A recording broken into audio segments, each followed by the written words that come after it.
Yeah, you talk about responsible, and I watched a video that surprised me because you have some cars, and they keep pick one car and one activity, and one activity was to pump air on a football, Hmm.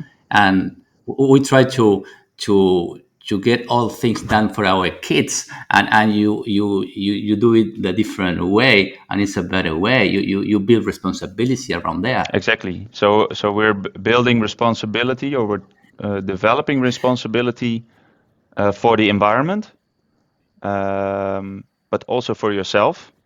Um, and there is this, yeah, this inner, it's called like the human tendencies that every human has, and what makes us different from, for example, animals, is that we have the tendency to work. We have the tendency to imagine.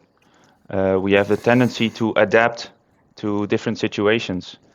Um, and we as adults, we're often actually, uh, how to say, a barrier to child development, than that we are helping and guiding this process.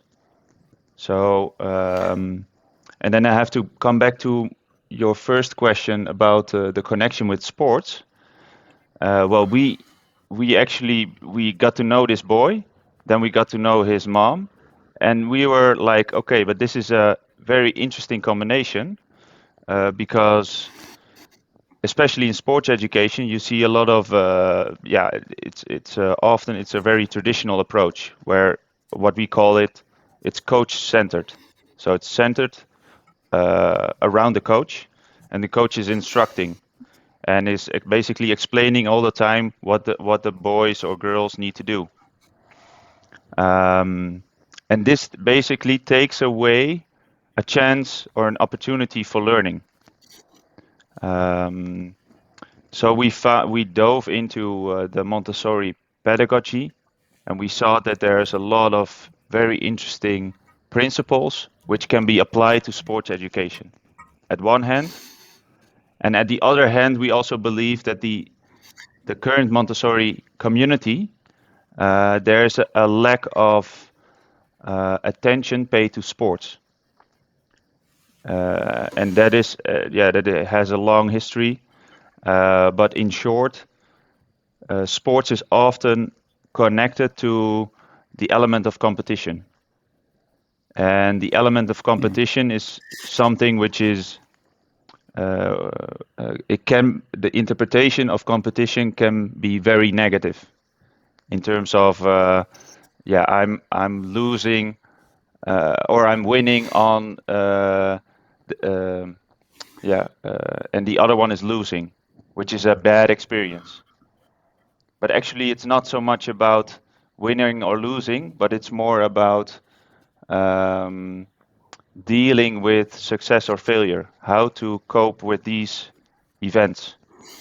So we're also, yeah, we're doing a lot of mission work within the current Montessori community.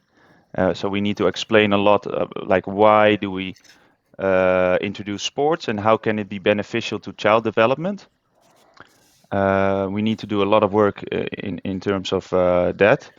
And then we talk about competition, for example. Um, and we actually say, okay, competition, and actually Maria Montessori mentioned it as well, is not necessarily a bad thing, but the focus as a for us as adults doesn't need to be on the result, but it needs to be on the process. And then competition also offers opportunity for learning in terms of, okay, if you're winning a match, how do you deal with this success? Or if you're losing a match, how do you deal with failure? Because dealing with failure and success is also part of life. Yeah, you have a nice phrase on your Instagram, and you said your patience when you have nothing, the two things that define yourself. Your patience when you have nothing, and your attitude when you have everything. And I found them very wise, and you have been through a long process to develop such understanding. Yes, yes, it's a phrase, and I actually I don't know where I encountered it, but I really liked um, this phrase because I think in life, it's about being resilient. It's also about being humble in a way.